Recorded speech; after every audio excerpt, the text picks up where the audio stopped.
Hi ആൾ, എല്ലാവർക്കും ഒരു പുതിയ വീഡിയോയിലേക്ക് സ്വാഗതം. ഇന്ന് നമ്മൾ നോക്കുന്നത് സ്കോപ്പ് ഓഫ് ഫിനാൻഷ്യൽ മാനേജ്മെൻറ്റിനെ കുറിച്ചാണ്.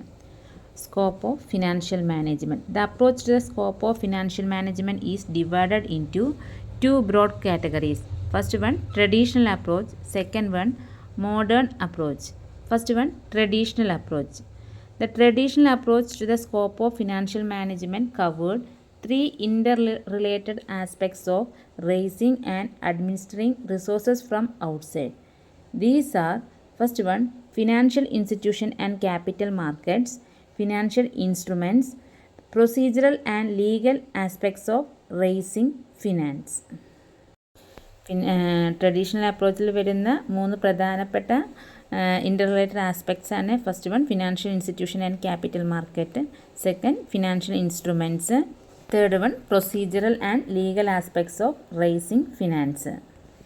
First one, financial institutions and capital market. ധനകാര്യ സ്ഥാപനങ്ങളും മൂലധന വിപണികളും. ബിസിനസ്സുകൾക്ക് ബാങ്കുകൾ, മറ്റു വായ്പാ സ്ഥാപനങ്ങൾ, സ്റ്റോക്ക് മാർക്കറ്റ് എന്നിവയിൽ നിന്ന് എങ്ങനെ ഫണ്ട് ലഭിക്കുമെന്ന് മനസ്സിലാക്കുന്നത് ഇതിൽ ഉൾപ്പെടുന്നു. സെക്കൻഡ് വൺ പറയുന്നത് ഫിനാൻഷ്യൽ ഇൻസ്ട്രുമെൻറ്റ്സ് ആണ്, ധനകാര്യ ഉപകരണങ്ങൾ. കമ്പനികൾ ക്യാപിറ്റൽ സമാഹരിക്കാൻ ഉപയോഗിക്കുന്ന types of securities like stock, bond പോലുള്ളവ. അതുപോലെ ലോൺസും ഇതിൽ ഉൾപ്പെടുന്നു. Third one, procedural and legal aspects of raising finance. Finance സമാഹരിക്കുന്നതിൻ്റെ നടപടിക്രമപരവും നിയമപരവുമായ വശങ്ങളും. സെക്യൂരിറ്റികൾ നൽകുന്നതിനോ വായ്പകൾ നേടുന്നതിനോ ഉള്ള നിയമപരവും ഭരണപരവുമായ പ്രക്രിയകളാണ് ഇത് സൂചിപ്പിക്കുന്നത്. Procedural and legal aspects of raising finance. അപ്പോൾ ട്രഡീഷണൽ അപ്രോച്ചിൽ വരുന്നത് financing institution and capital market, financial instruments, procedural and legal aspects of raising finance. Next one, modern approach. Second one, according to modern approach, financial management covers three broad areas, namely, first one, investment decision. Second one, financial decision. Third one, dividend decision. Modern അപ്രോച്ചിൽ പ്രധാനമായിട്ട് മൂന്ന് areas ആണ് cover ചെയ്യുന്നത്. അതിൽ first one investment decision, second one financial decision, third one dividend decision. First one, investment decision. ഒരു firm fund നിക്ഷേപിക്കുന്ന അസറ്റുകൾ തിരഞ്ഞെടുക്കുന്നതുമായി ബന്ധപ്പെട്ടതാണ് ഇൻവെസ്റ്റ്മെൻറ്റ് ഡിസിഷൻ. ഒരു ഫേം ഫണ്ട് നിക്ഷേപിക്കുന്ന അസറ്റ്സുകൾ തിരഞ്ഞെടുക്കുന്നതുമായി ബന്ധപ്പെട്ടതാണ് ഇൻവെസ്റ്റ്മെൻറ്റ് ഡിസിഷൻ.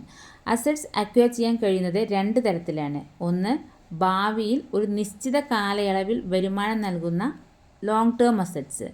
ഭാവിയിൽ ഒരു നിശ്ചിത കാലയളവിൽ വരുമാനം നൽകുന്ന long term asset. Second one, short term അല്ലെങ്കിൽ കറൻറ്റ് അസറ്റ്. ഇവയെ ഷോർട്ട് ടൈമിൽ ക്യാഷ് ആയിട്ട് കൺവേർട്ട് ചെയ്യാൻ കഴിയും. ഷോർട്ട് ടേം അല്ലെങ്കിൽ കറൻറ്റ് അസറ്റ്സ്, ഷോർട്ട് ടൈമിൽ ക്യാഷ് ആയിട്ട് കൺവേർട്ട് ചെയ്യാൻ കഴിയുന്നവ. ലോങ് ടേം അസറ്റുമായി ബന്ധപ്പെട്ട ഫിനാൻഷ്യൽ ഡിസിഷൻ മേക്കിങ്ങിനെ ക്യാപിറ്റൽ ബഡ്ജറ്റിംഗ് എന്ന് പറയും. ലോങ് ടേം അസറ്റുമായി ബന്ധപ്പെട്ട ഫിനാൻഷ്യൽ ഡിസിഷൻ മേക്കിങ്ങിനെ ക്യാപിറ്റൽ ബഡ്ജറ്റിംഗ് എന്ന് പറയും. ഷോർട്ട് ടേം അസറ്റുമായി ബന്ധപ്പെട്ട ഫിനാൻഷ്യൽ ഡിസിഷൻ മേക്കിങ്ങിനെ വർക്കിംഗ് ക്യാപിറ്റൽ മാനേജ്മെൻറ്റ് എന്ന് പറയും.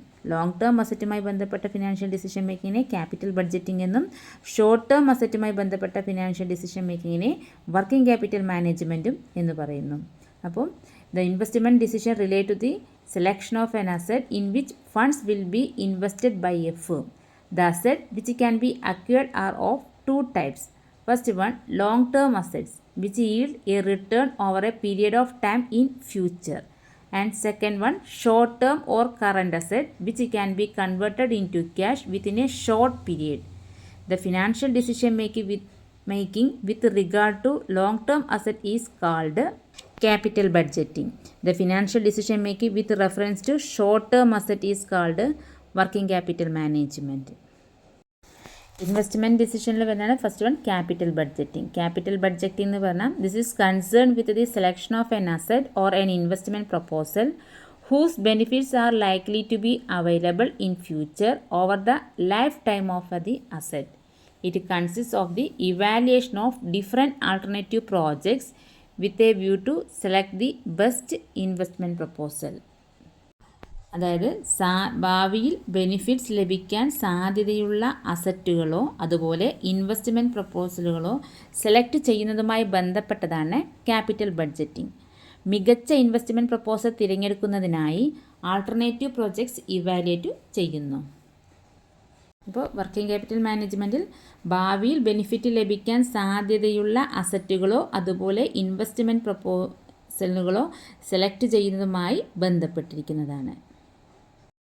ഇൻവെസ്റ്റ്മെൻറ്റ് ഡിസിഷനിൽ വരുന്നതാണ് സെക്കൻഡ് വണ്ണാണ് working capital management. This is concern with the management of current assets. ഇത് കറൻറ്റ് അസറ്റുകളുടെ മാനേജ്മെൻറ്റുമായി ബന്ധപ്പെട്ടതാണ്.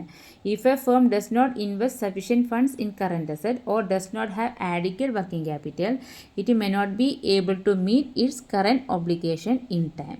Then the liquidity is said to be adversely affected. If current assets are too large, it will adversely affect the profitability. Therefore, there should be a trade-off between liquidity and profitability. For this, proper working capital management is necessary. അതായത് ഒരു firm current അസറ്റിൽ adequate cash invest ചെയ്യുന്നില്ലെങ്കിൽ, adequate cash current അസറ്റിൽ invest ചെയ്യുന്നില്ലെങ്കിൽ അതിൻ്റെ നിലവിലെ ബാധ്യതകൾ യഥാസമയം നിറവേറ്റാൻ കഴിയില്ല. കറൻറ്റ് അസറ്റിൽ ആഡിക്വേറ്റ് ക്യാഷ് ഇൻവെസ്റ്റ് ചെയ്യുന്നില്ലെങ്കിൽ അതിൻ്റെ നിലവിലെ ബാധ്യതകൾ ഒബ്ലിഗേഷൻസ് യഥാസമയം നിറവേറ്റാൻ കഴിയില്ല. അപ്പോൾ അത് ലിക്വിഡിറ്റി പ്രതികൂലമായി ബാധിച്ചതായി പറയുന്നു. കറൻറ്റ് അസറ്റ് വളരെ വലുതാണെങ്കിൽ അത് പ്രോഫിറ്റബിലിറ്റിയെ പ്രതികൂലമായി ബാധിക്കും. അതിനാൽ ലിക്വിഡിറ്റിയും പ്രോഫിറ്റബിലിറ്റിയും തമ്മിൽ ഒരു വിട്ടുവീഴ്ച ഉണ്ടായിരിക്കണം. ഇതിന് പ്രോപ്പർ വർക്കിംഗ് ക്യാപിറ്റൽ മാനേജ്മെൻറ്റ് ആവശ്യമാണ്. മോഡേൺ അപ്രോച്ചിൽ ഫസ്റ്റ് വൺ ഇൻവെസ്റ്റ്മെൻറ്റ് ഡിസിഷൻ, അതിൽ രണ്ടെണ്ണം capital budgeting and working capital management. Second എന്ന് പറയുന്നത് financial decision. The second decision involved in financial management is the financial decision. This is concerned with financing mix or capital structure or leverage.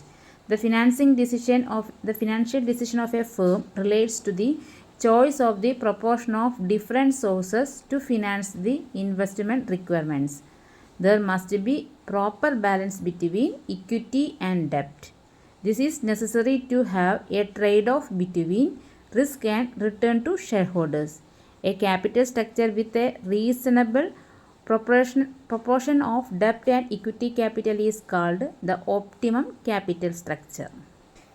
Financial മാനേജിൽ ഉൾപ്പെടുന്ന രണ്ടാമത്തെ ഡിസിഷനാണ് financial decision. ഇത് financing mix അല്ലെങ്കിൽ capital structure or ലിവറേജുമായി ബന്ധപ്പെട്ടതാണ്. ഒരു ഫേമിൻ്റെ ഫിനാൻഷ്യൽ ഡിസിഷൻ ഇൻവെസ്റ്റ്മെൻറ്റിൻ്റെ റിക്വയർമെൻറ്റ്സിന് ഫിനാൻസ് നൽകുന്നതിന് ഡിഫറൻറ്റ് സോഴ്സുകളുടെ അനുപാതം തിരഞ്ഞെടുക്കുന്നതുമായി ബന്ധപ്പെട്ടിരിക്കുന്നു. അതായത് ഒരു ഫേമിൻ്റെ ഫിനാൻഷ്യൽ ഡിസിഷൻ ഇൻവെസ്റ്റ്മെൻറ്റിൻ്റെ റിക്വയർമെൻറ്റ്സിന് ഫിനാൻസ് നൽകുന്നതിന് ഡിഫറൻറ്റ് സോഴ്സുകളുടെ അനുപാതം തിരഞ്ഞെടുക്കുന്നതുമായി ബന്ധപ്പെട്ടിരിക്കുന്നു. അതുപോലെ ഇക്വിറ്റിക്കും ഡെപ്റ്റിനും ഇടയിൽ ഒരു പ്രോപ്പർ ബാലൻസ് ഉണ്ടായിരിക്കണം. A capital structure with a reasonable proportion of ഡെപ്റ്റ് and equity capital is called the optimum capital structure. Third one, dividend policy decision. A company's dividend policy should be carefully analyzed in relation to its financing decisions. When deciding whether to distribute profit as dividends or retain them for future investment, company must balance their financial health with shareholders' return. Distributing all profits can lead to future financing problems, while retaining too much might disappoint shareholders. Therefore, a balanced approach that considers both aspects is crucial. അതായത് ഒരു കമ്പനിയുടെ dividend policy അതിൻ്റെ financing ഡിസിഷനുമായി ബന്ധപ്പെട്ട് analyse ചെയ്യണം. Profit ഡിവിഡൻഡായി വിതരണം ചെയ്യണോ അതോ future ഇൻവെസ്റ്റ്മെൻറ്റായി നിലനിർത്തണമോ എന്ന് തീരുമാനിക്കുമ്പോൾ കമ്പനികൾ അവരുടെ ഫിനാൻഷ്യൽ ഹെൽത്ത് ഷെയർഹോൾഡേഴ്സ് റിട്ടേണുമായി ബാലൻസ് ചെയ്യണം. എല്ലാ പ്രോഫിറ്റും ഡിസ്ട്രിബ്യൂട്ട് ചെയ്യുന്നത് ഫ്യൂച്ചറിൽ ഫിനാൻഷ്യൽ പ്രോബ്ലത്തിന് കാരണമായേക്കാം. അതേസമയം വളരെയധികം റീറ്റെയിൻ ചെയ്താലും ഷെയർഹോൾഡേഴ്സിന് നിരാശപ്പെടുത്തിയേക്കാം. അതിനാൽ രണ്ട് വശങ്ങളും കൺസിഡർ ചെയ്ത് ഒരു ബാലൻസ്ഡ് അപ്രോച്ച് അത്യാവശ്യമാണ്. അപ്പോൾ സ്കോപ്പ് ഓഫ് ഫിനാൻഷ്യൽ മാനേജ്മെൻ്റ് ആണ് നോക്കിയത്. സ്കോപ്പ് ഓഫ് ഫിനാൻഷ്യൽ മാനേജിനെ നമ്മൾ രണ്ടാക്കി ഡിവൈഡ് ചെയ്തിരുന്നു. ട്രഡീഷണൽ അപ്രോച്ചും അതുപോലെ മോഡേൺ അപ്രോച്ചും. ട്രഡീഷണൽ അപ്രോച്ചിൽ financial institutions and capital market, financial instruments, അതുപോലെ procedural and legal aspects of raising finance. Modern അപ്രോച്ചിൽ ഇൻവെസ്റ്റ്മെൻറ്റ് ഡിസിഷൻ, അതിൽ capital budgeting, working capital management. പിന്നെ second one financial decision. Third one dividend policy decision. Thank U.